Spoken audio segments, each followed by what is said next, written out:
everybody, this is Kumar Mohit. I'm a student of medicine here at University of Perpetual Health System Delta Jonelta Foundation School of Medicine.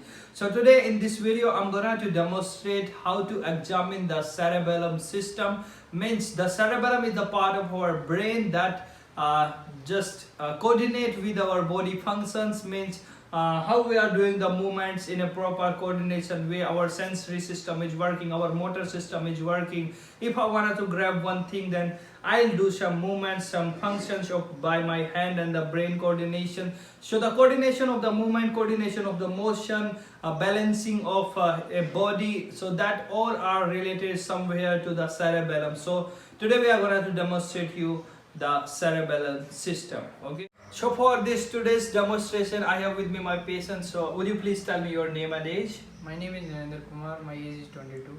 So do you have any problem regarding like headache or something, or any type of the problem while you are walking or balance? No, I am perfectly fine. Okay, so I'm going to examine today some part of your cerebellum. Okay, some activities. So is it fine for you? Yes. All right. So for the cerebellum examination, we are going for the first exam. So for that, what we have to do, we are gonna do the test which is related to the rapid alternative movement. So what you have to do, you have to place your hand like this and you have to do it like this. Do it fast as you can. So we have to observe that the proper movement, rhythm and the proper position of the hand. Okay. Now do the again like this and this one. So this is related to the cerebellum. So we have to observe, is there any escape or is there any tremors like doing this one.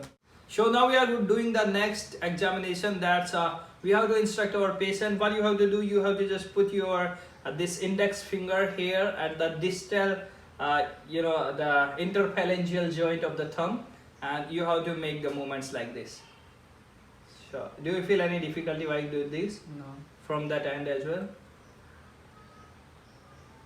No problem? No. Okay. Now you have to do, you have to just do it like this one. From one hand, one by one. Okay. We have to make sure that we have to see the proper series, that they are able to do it properly on a proper series or not. Okay. For that second hand as well. Make it a little fast. Okay, that's good one. Now we are gonna do the another test. What we have to instruct our patient that they have to tap the my palm with the ball of the foot. So we have to do it one by one. We have to notice the rhythm. We have to notice the the proper movement. They are able to do it continuously or not, or they are lagging in doing or not. Okay, so let's go for that. What you have to do, you have to tap with the ball, means this one, okay, at my fast. Okay, now for this one.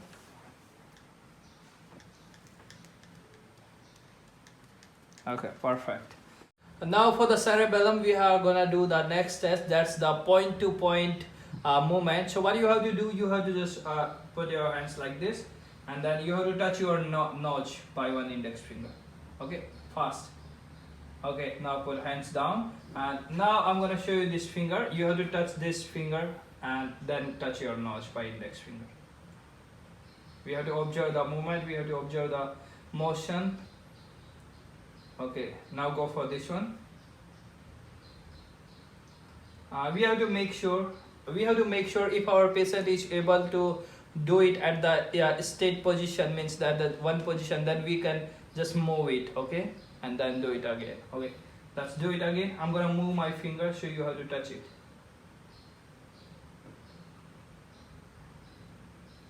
Okay, from this one as well.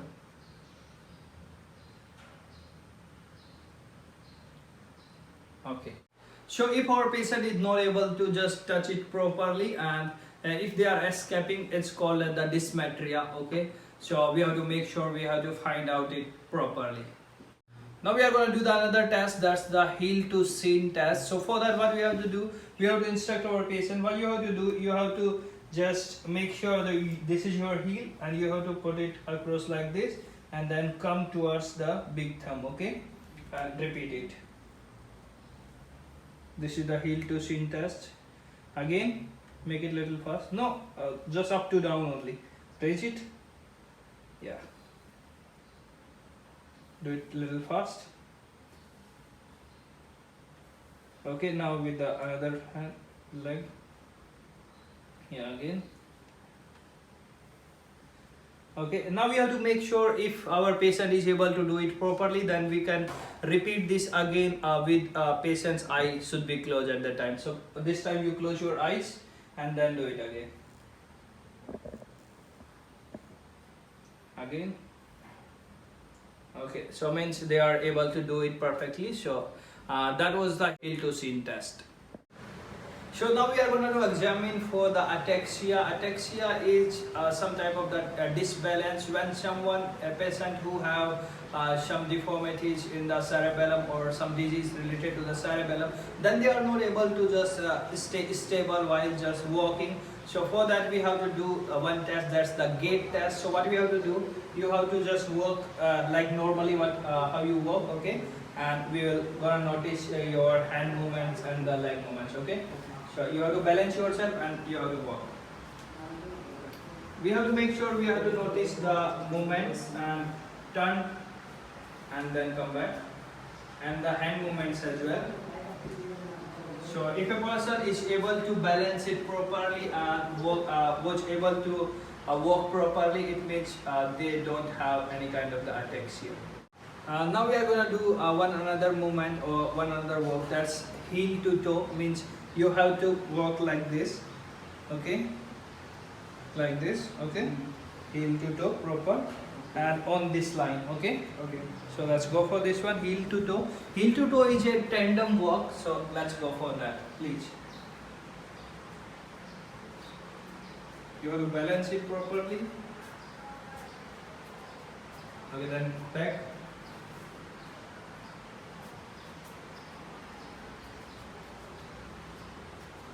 Okay, then.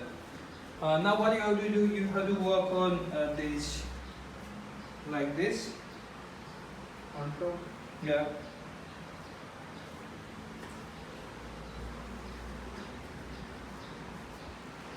Okay, back.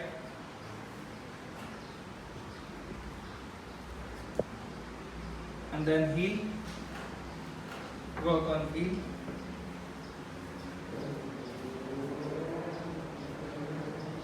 Okay, that's perfect.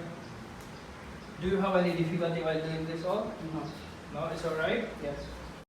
Just we have seen the working on the toe or working on the heel. These tests are for the dorsiflexion and the plantar flexion, as well as these are the part of the balance as well. So we have to observe that our patient is able to balance it properly or not. Now we are gonna do the another test, that's the hop in place test. So what you have to do, we have to just instruct our patient that what you have to do, you observe me and then do it same, okay?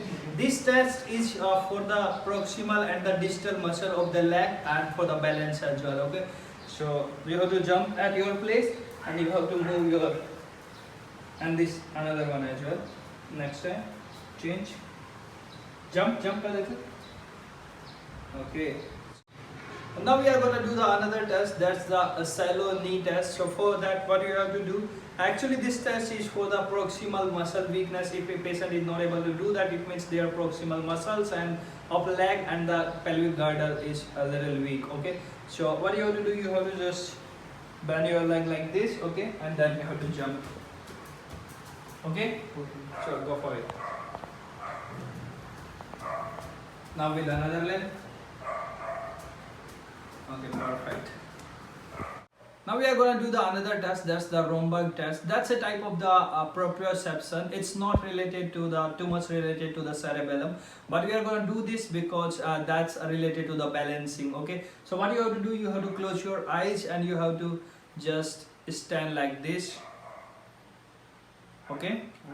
Okay, so while he's doing this, we have to just protect him if they will fall down. We have to make sure for 20 to 30 seconds. We have to check out they are able to just balance themselves or not.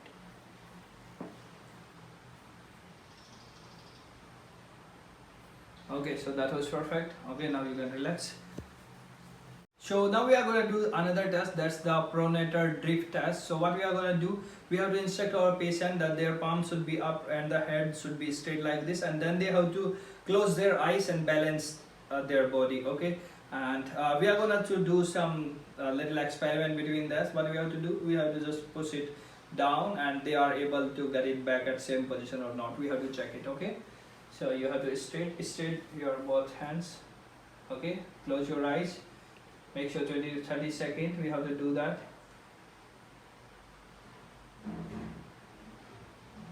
We have to know that they are able to get back this hand at proper same position or not. Okay, that's perfect. This pronator drift test was for the proper, one is for the corticospinal tract reflex, and for the balance and the positioning and the coordinated movement of the body, the patient is able to assess the position or not. So for that we used to do this test, that's the pronator drift test. So that all were the tasks which are related to the cerebellum examination. Basically we are focused on the basic walking balance, and then balance with the closing eyes and that all, and the proper movement and the coordination of the hand and the leg as well. So that all for the cerebellum examination. Thank you so much for watching.